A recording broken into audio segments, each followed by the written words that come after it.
নদী নদী। তবে আমার মেয়ে যতবারই বাড়িতে আসে তার থেকে বেশিও আসে।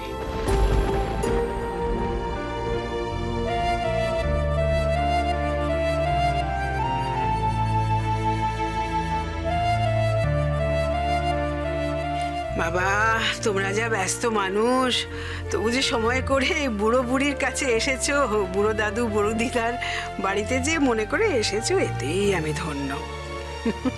ওভাবে বলো না দিদুন, সারাদিন আমাদের যুদ্ধ চলে, তার মধ্যে ঘরে বাইরে সামাল দেওয়া। আচ্ছা ঠিক আছে, চুপ করো, দিদুন সব জানে। হ্যাঁ, অনেক বসো, বলতে পারলেই হলো।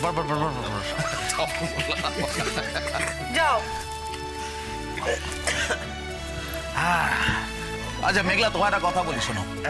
এই বাড়িতে কাম্মা যখনই আসতো, কাম্মার লেজুরে আমি চলে আসতাম, জানো তো।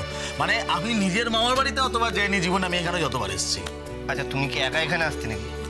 আমিও আসতাম। ইনফ্যাক্ট দাদাবাড়ির থেকে বেশি আসতাম আমি। হ্যাঁ হ্যাঁ, বেশি আসতো, খুশি। বাকি একটু বলি। মেঘলা, জানো তো এই ছোটবেলায় গরমের ছুটি বা ওই পরীক্ষা শেষ হওয়ার পরে যে সময়টা থাকে, তখন বেড়াতে যাওয়া মানেই ছিল সুটকেস গুছিয়ে অবিন মামুর সঙ্গে এই বাড়িতে চলে আসা।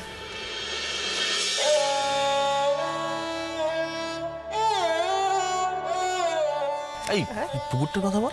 হ্যাঁ, এখানে এসে পুকুরে সাঁতার কাটা, তারপরে ঘুড়ি ওড়ানো, এগুলো কার কাছে শিখেছি বলো তো? অবিন মামুর কাছে।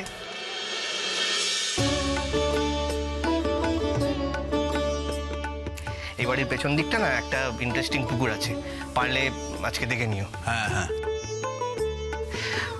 আর দিদুন, এখন তো আর এ বাড়িতে ততটা আসা হয় না, এসে থাকাও হয় না, তাও এই বাড়িটাকে খুব মিস করি, জানো তো। ছোটবেলায় মামার বাড়ি বলতে তো এই বাড়িটাকেই বুঝতাম আমি। এই তোর ওইটা মনে আছে পুজোর আগে, মানে এবারে দাদু ভাই আমাদেরকে নিয়ে যখন পুজোয় জামা কাপড় জুতো টুতো কিনে দিতে নিয়ে বেরোতেন, মনে আছে? আরে দাদু ভাইয়ের সাথে পুরো ঘুরে টুরে সবচেয়ে বেস্ট কি ছিল জানো? শপিং এর শেষে উত্তর কলকাতার নামকরা একটা মিষ্টির দোকানে বসে পেট ভরে মিষ্টি খাওয়া। ওই দিনটার জন্য অপেক্ষা করে থাকতাম। আর আমার সঙ্গে প্রত্যেকবার সবার ঝগড়া হতো। আমাদের নয়, ঝগড়াটা তুই করতি, ও করতো মেঘলা। ও গিয়ে নিজে পছন্দ করে নিজের জামাটা কিনতো, তারপর আমাদের জামা দেখে রাত্রে ভেউ ভেউ করে কাঁদতো। এ বাবা, কেন? কেন মানে, আরে ওর খালি মনে হতো যে আমাদের জামাগুলো বোধহয় বেশি ভালো। তারপরে দিদুন ওকে সামলানোর জন্য কত কি না করতো সত্যি।